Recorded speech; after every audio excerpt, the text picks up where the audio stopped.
Vamos lá, pessoal, agora para a nossa segunda aula de hoje, nós vamos corrigir os exercícios da página 32, tá? Lá na página 32, nós já temos exercícios que falam a respeito de transformações gasosas. Então, o exercício 7 diz que um mergulhador que faz manutenção numa plataforma de exploração de petróleo está a 15 metros de profundidade, quando ele libera uma pequena bolha de ar de volume VI, volume inicial, tá? E ela sobe até a superfície, onde a pressão atmosférica é 1 atm. Para efeito desse problema, considere que a temperatura na bolha permanece constante, ou seja, é uma transformação isotérmica, tá? Sem variação de temperatura, que a pressão aumenta 1 atm a cada 10 metros de profundidade. O ar da bolha é um gás ideal, que obedece à relação PV sobre T, igual a uma constante, onde PV e T são pressão, volume e temperatura. Então, qual vai ser o novo volume da bolha quando ela chegar à superfície? Então, aqui, gente, nós temos a nossa fórmula, né? PV sobre T do início tem que ser igual a PV sobre T do final. Como a transformação é isotérmica, eu posso eliminar a temperatura, tá? Então, eu fico com pressão vezes volume do início tem que ser igual a pressão vezes volume do final. A pressão no início, a 15 metros de profundidade, gente, eles falaram assim, que a cada 10 metros equivale a 1 atm. Então, 15 metros de profundidade equivale a 1,5 atm de pressão da água, mais 1 atm do ar que tinha lá em cima. Então, a bolha lá, a 15 metros de profundidade, a pressão sobre ela era 2,5 atm, tá? E o volume era VI. Aí, quando ela chegou na superfície, só tem a pressão do ar, que é 1. E eu quero saber qual que é o volume final. Então, ó, 1 vezes V é V mesmo, gente. Então, o nosso volume final é igual a 2,5 vezes volume inicial. Vocês vão marcar X na alternativa D. Tá? Essa é a resposta correta do exercício 1. Agora, no nosso exercício 2, vocês têm um gráfico lá, que é um comportamento típico de um gás submetido à lei de Boyle-Mariotte, que é a fórmula PV, né, igual a K, que é uma transformação isotérmica ali, nós temos ali uma isoterma, tá? E isso que vocês querem saber, o que é aquela reta ali? A curva é uma isoterma, que eu acabei de falar para vocês, né? Porque se eles falaram que P vezes V é igual a uma constante, ó, eles eliminaram o T, então é porque é uma transformação isotérmica. Então aquela curva tem que ser uma isoterma. E o valor de K vai ser quanto, gente? Então é só fazer P vezes V. Vocês podem pegar ali os valores de P4 e V0,5, 4 vezes 0,5 dá 2.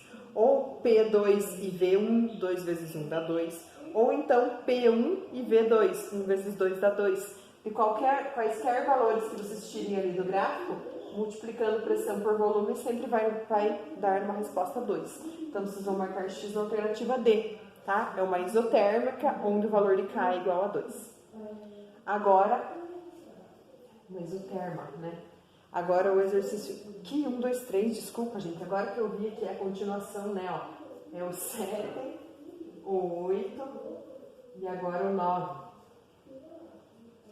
Então, o exercício 9 diz que um gás sofre uma expansão isobárica, variando seu volume de 2 para 5 metros cúbicos. Se o trabalho foi de 30 joules, qual é o valor da pressão? Então, aqui, ó, transformações isobáricas, a gente pode calcular o trabalho através dessa equação aqui. Trabalho igual a pressão vezes variação do volume. Eles afirmaram que o trabalho é 30, a pressão nós queremos descobrir, e a variação do volume de 2 para 5 metros cúbicos foi de 3. Então, passa o 3 para lá dividindo, 30 divididos por 3 igual a 10 newtons por metro quadrado, ou 10 pascal, tá? Então, vocês vão marcar X na alternativa A, que é a correta para esse exercício aqui. Agora, vamos para o nosso exercício 10. O exercício 10, que é o último desta página, tá? Diz que um motorista estaciona o seu carro completamente fechado sobre o sol. Nesse instante, a temperatura no interior do carro é 25 graus, mas depois que ele volta, a temperatura subiu para 35 graus. Então, houve variação de temperatura. Considerando o ar como um gás perfeito, calcule a variação percentual da pressão entre os dois momentos no interior do carro. Então, nós estamos falando, gente, aqui de uma transformação isocórica ou isovolumétrica, que a quantidade de ar dentro do carro não vai mudar, o volume é o mesmo. Tá? O que vai mudar é a pressão e a temperatura. Então, nós temos aqui, ó, pressão sobre temperatura do início tem que ser igual a pressão sobre a temperatura do final. Tá? Mas eu sei que no final eu vou ter um acréscimo de pressão, porque devido ao aumento da temperatura aquele gás tende a expandir, mas como ele não tem para onde escapar, porque o volume é constante, né?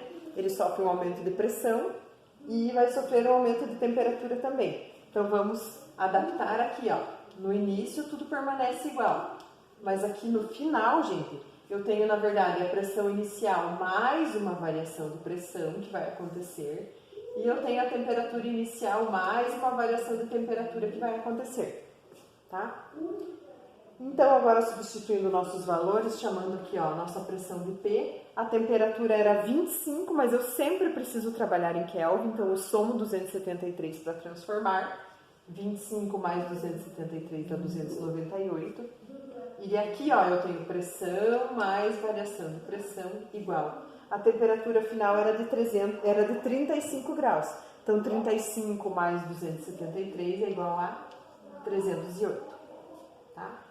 Daí, multiplicando em x aqui, ó, eu fico com 308P igual a 298P mais 298 ΔP. Porque o 298 aqui, gente, ele multiplica os dois termos aqui, tá? Propriedade de Smoot. Passando 298 para cá, subtraindo, eu vou ter 10P igual a 298 ΔP. E eles querem que a gente descubra ΔP sobre P, né? A variação percentual aqui. Então, o 298 vai passar ali para baixo. Vou ficar com 10 divididos por 298. Que resulta em 0,0335, que equivale a 3,35%.